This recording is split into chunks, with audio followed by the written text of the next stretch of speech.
Quando alguém fala em álcool, quase todo mundo pensa em festa, descontração, brinde. O primeiro gole geralmente vem acompanhado de risada, sensação de leveza e até de coragem. É nesse ponto que a ilusão começa. O álcool dá a impressão de que tá libertando você, mas na verdade, ele tá desligando mecanismos fundamentais do seu cérebro. A experiência inicial parece simples, que é o relaxamento, mas por trás disso, algo mais profundo acontece. O álcool não cria novas sensações, ele diminui atividades diárias que normalmente seguram seus impulsos. É como se um guardião que regula seu comportamento e organiza seus pensamentos fosse retirado do caminho. E com o guardião fora de cena, tudo parece mais fácil, mais leve, mas também mais arriscado. E esse guardião é o córtex pré-frontal, a região responsável por controlar decisões, prever consequências e manter seu comportamento alinhado com objetivos de longo prazo. E quando você bebe, esse controle enfraquece. É por isso que coisas que pareciam constrangedoras em estado sóbrio, como dançar no meio da pista, mandar mensagem pra alguém que você jurava nunca procurar ou falar sem filtros, essas coisas de repente parecem aceitáveis. Mas a sensação de coragem, de ser mais você mesmo, não é um ganho, é uma perda de freio. O álcool não aumenta a sua autenticidade, ele reduz a capacidade de medir riscos. E essa distinção é fundamental, mas quase sempre ignorada. No nível químico, esse primeiro efeito está ligado a dois sistemas principais, o GABA e o glutamato. O GABA é como um freio natural do cérebro. Ele diminui a excitação neuronal, reduz a ansiedade e traz calma. Já o glutamato é o oposto. Ele estimula, acelera e mantém a mente ativa. O álcool ele aumenta o efeito do GABA e inibe o glutamato. E o resultado é uma desaceleração geral. Pensamentos correm mais devagar, músculos relaxam e você sente como se o peso do dia tivesse sumido. É por isso que o álcool é tão sedutor. Ele atua diretamente naquilo que mais incomoda no mundo moderno. A tensão constante, a autocobrança, o excesso de controle. Em segundos, ele silencia essa pressão. Mas junto dela, silencia também a clareza. O filósofo Soren Kierkegaard dizia que o prazer instantâneo é como uma dívida. Parece um ganho, mas logo se revela um custo. Esse primeiro relaxamento é exatamente isso, um empréstimo químico que você terá de pagar em juros, seja na ressaca, na perda de memória ou nos riscos que correu sem perceber. E por que parece tão bom? Porque além do efeito GABA e no glutamato, o álcool também mexe com o sistema de dopamina, especialmente nas áreas associadas à recompensa. E é aqui que surge aquela sensação de euforia inicial. A conversa fica mais divertida, a música mais envolvente e a piada mais engraçada. Não é coincidência. O cérebro associa o álcool ao prazer social, reforçando esse comportamento. E esse reforço é traiçoeiro. O que parece ser uma diversão espontânea é na verdade um truque químico. Você não tá apenas feliz porque a festa tá boa. Você tá feliz porque o seu cérebro recebeu um pico artificial de dopamina, interpretando o álcool como algo recompensador. E é esse reforço que faz tanta gente repetir o hábito, mesmo sabendo das consequências. O álcool também funciona como uma máscara social. No mundo onde as pessoas vivem tensas, ansiosas e sobrecarregadas com expectativas, beber se torna um atalho para se libertar dessas amarras. De repente você é mais engraçado, mais sociável, mais confiante, mas essa confiança não nasce de dentro, ela é emprestada, e tudo que é emprestado precisa ser devolvido, porque a conta chega quando o álcool sai do organismo. As inseguranças voltam, a ansiedade se intensifica e a suposta liberdade desaparece. E o que sobra muitas vezes é um vazio ainda maior, porque agora você experimentou a versão mais fácil do que queria ser, mas não consegue sustentar ela sozinho. Essa dinâmica explica por que o álcool está tão enraizado na nossa cultura. Ele oferece uma promessa rápida de conexão, mas é uma conexão frágil, que depende da substância para existir. É como construir uma ponte com gelo. Pode parecer sólido no começo, mas depois derrete em alguns minutos. Agora vamos entender por que você esquece parte de uma noite e o que isso revela sobre a vulnerabilidade do cérebro. Se o primeiro gole da ilusão de liberdade, o segundo efeito do álcool é o mais traiçoeiro. Ele mexe na sua memória. Você já deve ter ouvido alguém contar histórias de uma noite em que você apagou. Lembra de alguns momentos, mas não consegue juntar todas as partes. Isso não é exagero. É literalmente o cérebro falhando em registrar memórias. E o responsável por isso é o hipocampo. Essa estrutura, localizada bem no centro do cérebro, funciona como um arquivista. Ele não guarda as memórias em si, mas organiza e decide o que será armazenado. Quando o álcool entra em cena, esse arquivista começa a falhar, já que o álcool atrapalha a atividade do glutamato, aquele neurotransmissor que estimula e ajuda a consolidar memórias. Sem glutamato funcionando direito, o hipocampo perde a capacidade de registrar eventos com clareza, e o resultado, lacunas de memória. Você teve presente, falou, riu, agiu, mas o cérebro simplesmente não conseguiu gravar. Mas esse apagão não é esquecimento. Muita gente confunde essa amnésia alcoólica com esquecimento comum, mas não é a mesma coisa. No esquecimento, a memória foi formada, mas você perdeu o acesso a ela com o tempo. Já na amnésia, a memória nem chegou a ser formada. É como tentar abrir um arquivo que nunca foi salvo. E esse detalhe é assustador. Significa que por algumas horas, você pode ter vivido, tomado decisões, conversado com pessoas e nada disso ficou registrado em você. Do ponto de vista neurológico, é como se esses pedaços da sua vida nem tivessem existido. O filósofo John Locke dizia que a identidade pessoal está ligada à memória, já que somos aquilo que conseguimos lembrar. Se isso é verdade, significa que a amnésia não só apaga a lembrança de uma noite, ela apaga, ainda que temporariamente, uma parte de quem você é. Loucura, né? Mas é real. Essa amnésia não acontece só em casos extremos de bebedeira. Dependendo da sensibilidade da genética da pessoa ou da velocidade em que ela bebe, essa amnésia pode surgir até em níveis moderados de álcool. E quanto mais se repete, mais vulnerável fica o sistema de memória. Estudos mostram que o uso frequente de álcool reduz a plasticidade do hipocampo, ou seja, diminui sua capacidade de criar novas conexões. É por isso que pessoas que bebem com frequência começam a sentir dificuldade de concentração, esquecem compromissos simples e têm uma sensação constante de névoa na cabeça.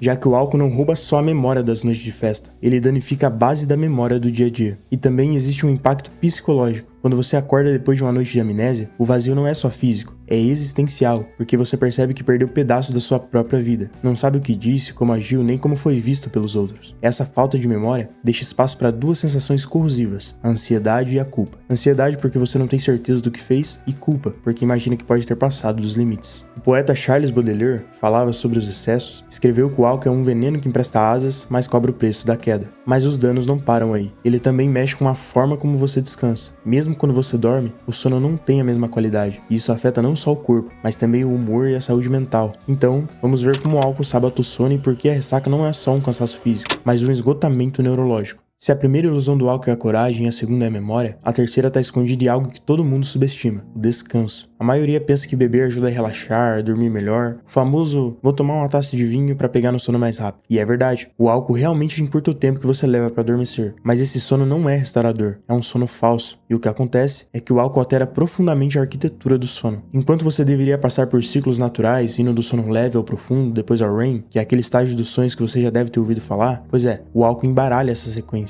Ele bloqueia parcialmente o REM, encurta o sono profundo e deixa o descanso pela metade. Por isso que você pode dormir 8 horas depois de beber e ainda assim acordar como se estivesse dormindo apenas 3. Esse detalhe explica por que a ressaca não é apenas dor de cabeça ou enjoo, ela também é um cansaço neurológico, já que seu cérebro passou a noite sem realizar funções essenciais, como consolidar memórias, limpar toxinas acumuladas e reorganizar o equilíbrio químico. Ou seja, além de estragar o corpo, o álcool rouba aquilo que nos dá mais vitalidade, um sono reparador. O engraçado é que muita gente encara a ressaca como uma punição moral, quase como um castigo pelo excesso, mas na verdade ela é apenas a conta biológica de um empréstimo químico. Enquanto você bebe, o corpo entra em modo de emergência, desidrata, perde minerais, acumula substâncias tóxicas como o acetaldeído, por exemplo, e o sistema imunológico, que deveria estar em equilíbrio, reage como se você tivesse pegado uma infecção. É por isso que em alguns estudos, a inflamação no corpo durante a ressaca é comparável até a uma leve gripe. E o cérebro, ele também paga caro, uma vez que o desequilíbrio no glutamato e no GABA não desaparece quando o álcool sai do organismo. Ele continua por horas, até dias, e o resultado é uma mente lenta, confusa, ansiosa. Até a famosa bad do dia seguinte não é só psicológico, é o cérebro tentando voltar ao eixo depois de um terremoto químico. Nietzsche, que refletiu muito sobre o excesso humano, dizia que aquele que se embriaga esquece, não apenas do mundo, mas de si mesmo. Pouco se fala de como o álcool, além de bagunçar o corpo, corrói a mente. Quando ele atrapalha o sono e provoca oscilações de humor, aumenta a vulnerabilidade à ansiedade e à depressão. Não é coincidência que muitas pessoas que usam o álcool como uma muleta social acabam ao longo do tempo mais presas à solidão. Elas tentam se aproximar dos outros bebendo, mas depois afastam de si mesmas. E o mais perigoso, esse ciclo tende a se normalizar. Um jovem acorda cansado depois de uma festa e pensa que faz parte. Um adulto toma vinho todos os dias para relaxar e acha que é um hábito inofensivo. Mas devagar, o cérebro vai perdendo a vitalidade. Não é só sobre ressaca, é sobreviver permanentemente a um estado de esgotamento disfarçado. Pesquisas recentes mostram que até pequenas doses frequentes reduzem a qualidade do sono a longo prazo. E sem sono, tudo degrada. Memória, humor, produtividade, criatividade, relações. O álcool, que começou como um aliado do relaxamento, se torna o ladrão da própria energia que você buscava recuperar. Quem já bebeu muito sabe como é comum acordar no dia seguinte com um buraco estranho por dentro. Pensa comigo, se cada lembrança boa vem acompanhada de um dia perdido, de uma mente pesada e de um corpo debilitado, será que ainda é prazer ou já virou só anestesia? O problema é que para muitos, o remédio para esse vazio é beber de novo. O álcool provoca ansiedade no dia seguinte, e a solução que parece mais rápida é outro gole. Assim nasce um novo ciclo: cansaço, ressaca, alívio temporário e um novo cansaço.